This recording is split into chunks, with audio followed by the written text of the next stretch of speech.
What if I told you that most of your anxiety, your self-doubt, and your constant second-guessing comes from a single source, caring what other people think of you? What if I also told you that the ancient Stoics solved this problem 2,000 years ago, and their solution is waiting for you right now? Today, we're diving into one of philosophy's most liberating truths. The Stoics understood something profound that most of us still struggle with today. The opinions of others have no power over us unless we grant them that power. This wasn't theoretical for them. It was survival. Many of these philosophers lived under dictators, faced exile, and endured torture. Yet they discovered something that no external force could ever touch: the freedom of their own minds. Marcus Aurelius, Emperor of Rome, had every reason to believe he was special, superior, destined for worship. Yet he wrote, "The object of life is not to be on the side of the majority, but to escape finding oneself in the ranks of the insane." Think about that. The most powerful man in the world was reminding himself that chasing popular opinion is a form of madness. He knew something you need to hear, what Aurelius grasped. And what we forget constantly is that the majority has been wrong before. About slavery, about women's rights, about scientific truth. History shows us that following the crowd is often a shortcut to moral bankruptcy. The Stoics believed true sanity lay in examining your own values, your own principles, and living by them regardless of applause or condemnation. When you chase approval, you become a slave to circumstances beyond your control. You're handing your master key to every person who looks at you. The Stoic path demands something harder: that you examine whether a belief is true and valuable, not whether it makes you popular. This distinction changes everything about how you move through the world. Now, you might be thinking, this sounds great in theory, but how do I actually do this? The Stoic answer comes from Seneca, one of history's wisest men. He wrote, "It is not because things are difficult that we do not dare. It is because we do not dare that things are difficult." Seneca is telling us something that reverses how we normally think about courage and action. We tell ourselves a story. We believe the difficulty comes first, and our hesitation comes second. We think, this will be hard, so I'm afraid. But Seneca reveals the truth. It's the other way around. We feel afraid because we haven't committed to action. The difficulty is amplified by our reluctance, our hesitation, our desperate need for permission, for approval from others. Here's a modern example to make this concrete. Imagine you want to start a business, write a book, or pursue an unconventional career. You tell yourself it's too risky, too difficult, the odds are against you. But if you really examine that fear, you'll often find something deeper. What will people think? Will I lose their respect? What if I fail publicly? That's where the real difficulty lies, not in the task itself, but in your imagination of judgment. Seneca discovered that once you decide, truly decide, that you don't need others' approval to act, the difficulty shrinks dramatically. The path forward is still challenging, but it's no longer compounded by your internal resistance. You're no longer pushing a boulder uphill while also trying to look good doing it.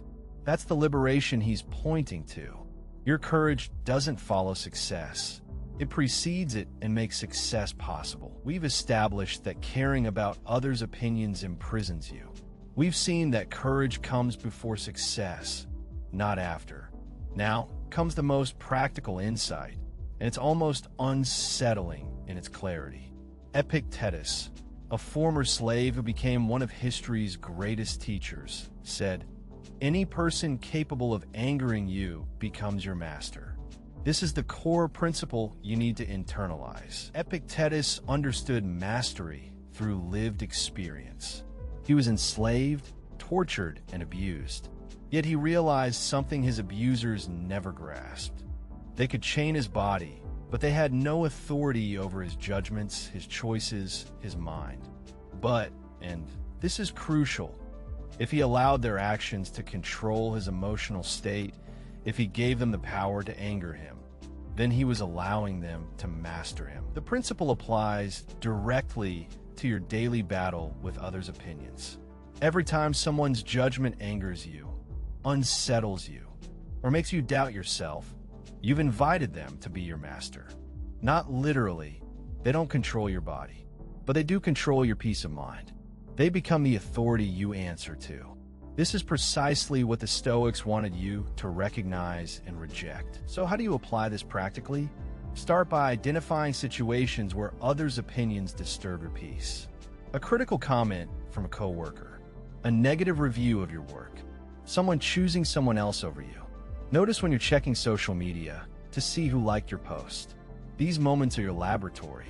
Each one is an opportunity to practice non-reactivity. When someone's judgment triggers you, pause. Ask yourself, is this person actually the authority over my worth? Have I granted them that power? The Stoic answer is always no. Their opinion is simply their opinion, a product of their limited perspective, their biases, their circumstances. It tells you nothing about your actual value. This recognition is your freedom. The practical work is this. Decide in advance what your values are. Not what society says they should be. Not what will make you popular. What do you actually believe? What do you actually care about? Write it down. Commit to it. Then, when someone disagrees or judges you, you already have your answer. You're not scrambling to defend yourself because you're standing on solid ground. Understanding this intellectually and living it are two different things. The Stoics knew this. They didn't treat philosophy as fascinating ideas. They treated it as a daily practice, a gym for the mind. So let me give you concrete exercises you can start today. These aren't complicated, but they require intention and repetition. Exercise 1, the judgment audit. For 1 week, notice every time someone's opinion causes you distress. Don't judge yourself for feeling it, just notice. Write it down. At the end of the week, look at the list. What themes emerge? Are you most concerned about judgment in professional settings, personal relationships, social media? This data tells you where you've given away your power most consistently. Exercise 2, the values declaration. Spend an hour, just 1 hour, writing down your actual values. Not the ones you think you should have. What matters to you?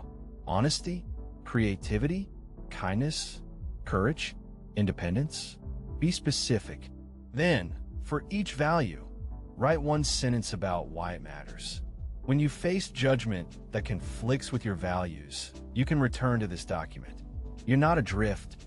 You have an anchor. Exercise 3, the approval experiment. Do something small that you avoid because you fear judgment. Or something unconventional. Express an unpopular opinion in a conversation. Pursue a hobby others might mock. Start small. What you'll discover is that the judgment rarely matches the catastrophe you imagined. People move on. Life continues. Your worst-case scenarios almost never materialize. The Stoic practice isn't about becoming indifferent to everything. It's not about being cold or unkind. It's about being selectively attentive. You care deeply about alignment with your values. You care about integrity, honesty, growth. You care less about whether everyone approves. This is actually the foundation of genuine kindness. When you're not performing for approval, you can actually see and serve others' real needs. 2,000 years have passed since Marcus Aurelius ruled Rome, since Seneca taught his students, since Epictetus gained freedom through understanding. The fundamental human challenge remains the same. We suffer when we hand our power to others. But the solution is equally timeless and equally available to you. The Stoics didn't promise an easy life. They promised a free one, and freedom is infinitely more valuable than comfort. Your independence, your true power, has always been within reach. It was never dependent on others' approval. Your worth doesn't fluctuate based on likes, comments, or critical glances. These are facts the Stoics established in marble, and they remain true today. The question isn't whether this is possible. The question is whether you're ready to claim it. If this resonated with you, if you felt something stir in your chest while watching this, then you're ready to go deeper. Subscribe to this channel for weekly Stoic wisdom that will transform how you live. Because philosophy without practice is just poetry. But philosophy with practice? That's freedom. I'll see you next week.